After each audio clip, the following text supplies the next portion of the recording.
ಶ್ರೀಮತೆ ರಾಮಾನುಜಾಯ ನಮಃ. ವಿಷ್ಣು ಸಹಸ್ರನಾಮದಲ್ಲಿರುವ 18ನೆಯ ತಿರುನಾಮ ಯೋಗ. ಗೋಕುಲದಲ್ಲಿ ದದಿಬಾಂಡ ಎಂಬ ಮೊಸರು ಮಾರುವ ಹುಡುಗನಿದ್ದನು. ಒಂದು ದಿನ ಯಶೋದೆಯು ದದಿಬಾಂಡನ ಬಳಿ ಬಂದು, ಕೃಷ್ಣ ಇಲ್ಲಿಗೆ ಬಂದಿದ್ದನ್ನು ನೀನೇನಾದರೂ ನೋಡಿದೆಯಾ ಎಂದು ಕೇಳಿದಾಗ ದದಿಬಾಂಡನು, ನಾನು ಕೃಷ್ಣನನ್ನು ನೋಡಿಲ್ಲ ಎಂದನು.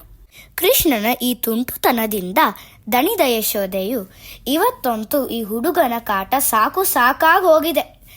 ಇವನು ಇದೇ ಕಡೆಗೆ ಬಂದಿದ್ದನ್ನು ನಾನೇ ನೋಡಿದೆ. ನಿನಗೇನಾದರೂ ಕೃಷ್ಣನು ಕಂಡರೆ ದಯವಿಟ್ಟು ಅವನನ್ನು ನನ್ನ ಹತ್ತಿರ ಕರೆದುಕೊಂಡು ಬಾ. ಅದಕ್ಕೆ ದದಿಬಾಂಡನು ಸರಿ ಎಂದನು. ಸ್ವಲ್ಪ ಸಮಯದ ನಂತರ ಅವನ ಒಂದು ಮೊಸರಿನ ಮಡಿಕೆಯಿಂದ ಟಪ್ ಟಪ್ ಎಂಬ ಶಬ್ದ ಕೇಳಿಸಿತು. ಆ ಮಡಿಕೆಯನ್ನು ತಟ್ಟುತ್ತಿರುವುದು ಯಾರಿರಬಹುದು? ಆ ಮಡಿಕೆಯನ್ನು ತಟ್ಟುತ್ತಿರುವುದು ಬೇರೆ ಯಾರೂ ಅಲ್ಲ, ಸ್ವತಃ ಕೃಷ್ಣನೇ ಆಗಿದ್ದ. ಯಶೋದೆ ತನ್ನನ್ನು ಹುಡುಕಿಕೊಂಡು ಬರುತ್ತಾಳೆ ಎಂದು ತಿಳಿದ ಕೃಷ್ಣನು ಮೊದಲೇ ದದಿಬಾಂಡನ ಬಳಿ ಹೋಗಿ, ಒಂದು ವೇಳೆ ಅಮ್ಮ ನನ್ನನ್ನು ಹುಡುಕಿಕೊಂಡು ಬಂದರೆ ಸುಳ್ಳು ಹೇಳು ಎಂದು ಹೇಳಿ ಒಂದು ಖಾಲಿ ಮಡಿಕೆಯೊಳಗೆ ಬಚ್ಚಿಟ್ಟುಕೊಂಡನು.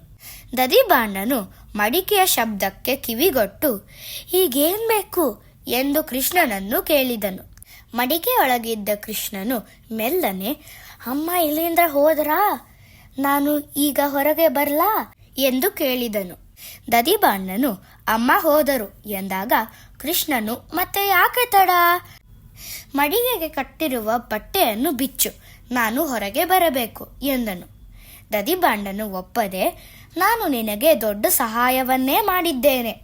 ನಾನು ಕೇಳಿದ್ದನ್ನು ನೀನು ಕೊಟ್ಟರೆ ಮಾತ್ರ ನಾನು ಈ ಬಟ್ಟೆಯನ್ನು ಬಿಚ್ಚಿ ನಿನ್ನನ್ನು ಹೊರಗೆ ಬಿಡುತ್ತೇನೆ. ಜಗತ್ತನ್ನೇ ಬಂಧನದಿಂದ ಬಿಡಿಸುವ ಕೃಷ್ಣನು ಒಬ್ಬ ಸಾಮಾನ್ಯ ಮೊಸರು ಮಾರುವ ಹುಡುಗನ ಮಡಿಕೆಯಲ್ಲಿ ಬಂದಿಯಾಗಿದ್ದನು. ಆ ಹುಡುಗನು ಕೃಷ್ಣನನ್ನೇ, ನಾನು ಕೇಳಿದ್ದನ್ನು ಕೊಟ್ಟರೆ ಮಾತ್ರ ನಿನ್ನನ್ನು ಬಿಡಿಸುತ್ತೇನೆ ಎಂದು ಹೆದರಿಸಿದನು. ಕೃಷ್ಣನು, ನಿನಗೇನು ಬೇಕು ಎಂದು ಕೇಳಿದಾಗ ದದಿಬಾಂಡನು ಮಡಿಕೆಯಲ್ಲಿ ಬಚ್ಚಿಟ್ಟುಕೊಂಡಿರುವುದು ಸಾಕ್ಷಾತ್ ಶ್ರೀಮನ್ ನಾರಾಯಣನೇ ಎಂದು ತಿಳಿದು, ನನಗೂ ಮತ್ತು ನಿನಗೆ ಆಶ್ರಯ ನೀಡಿದ ಆ ಮಡಿಕೆಗೂ ಮೋಕ್ಷ ಕೊಡಬೇಕು, ಇಲ್ಲದಿದ್ದರೆ ನಿನ್ನನ್ನು ಹೊರಗೆ ಬಿಡುವುದಿಲ್ಲ ಎಂದು ಹಠ ಹಿಡಿದನು. ಕೃಷ್ಣನು ಸರಿ ಎನ್ನುತ್ತಿದ್ದಂತೆಯೇ ದದಿಬಾಂಡ ಮಡಿಕೆಯ ಬಟ್ಟೆಯನ್ನು ಬಿಚ್ಚಿದನು. ಕೃಷ್ಣ ಹೊರಗೆ ಬರುತ್ತಿದ್ದ ಹಾಗೆಯೇ ದದಿಬಾಂಡ ಮತ್ತು ಅವನ ಮಡಿಕೆ ಮೋಕ್ಷ ಪಡೆದು ಶ್ರೀವೈಕುಂಠವನ್ನು ಸೇರಿದರು.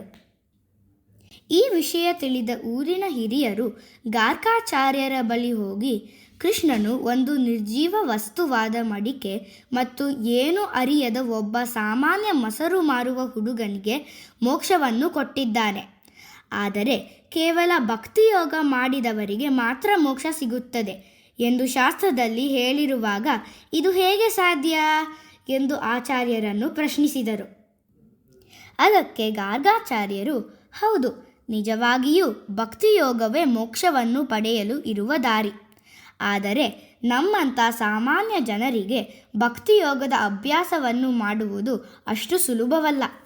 ಅದಕ್ಕೆ ದದಿಬಾಂಡನು ಭಕ್ತಿಯೋಗದ ಬದಲಾಗಿ ತನಗಾಗಿ ಮತ್ತು ಆ ಮಡಿಕೆಗಾಗಿ ಕೃಷ್ಣನಲ್ಲಿ ಶರಣಾಗತಿ ಮಾಡಿದನು. ಆದ್ದರಿಂದ ಕೃಷ್ಣನೇ ಆ ಭಕ್ತಿಯೋಗದ ಸ್ಥಾನದಲ್ಲಿ ನಿಂತು ದದಿಬಾಂಡ ಮತ್ತು ಮಡಿಕೆ ಇಬ್ಬರೂ ಮೋಕ್ಷವನ್ನು ಸೇರಲು ಸ್ವತಃ ತಾನೇ ದಾರಿಯಾದನು. ಯೋಗ ಎಂದರೆ ಸಾಧನೆ, ಅಂದರೆ ಒಂದು ಗುರಿಯನ್ನು ತಲುಪಲು ನಾವು ಅನುಸರಿಸುವ ಹಂತಗಳು ಅಥವಾ ದಾರಿ ಎಂದು ಅರ್ಥ. ಯೋಗ ಎಂಬ ತಿರುನಾಮದ ವಿಶೇಷ ಅರ್ಥವೇನೆಂದರೆ, ನಾವು ಮೋಕ್ಷವನ್ನು ಪಡೆಯಲು ಆ ಭಗವಂತನೇ ಸ್ವತಃ ನಮಗೆ ಮೆಟ್ಟಿಲುಗಳಾಗುತ್ತಾನೆ.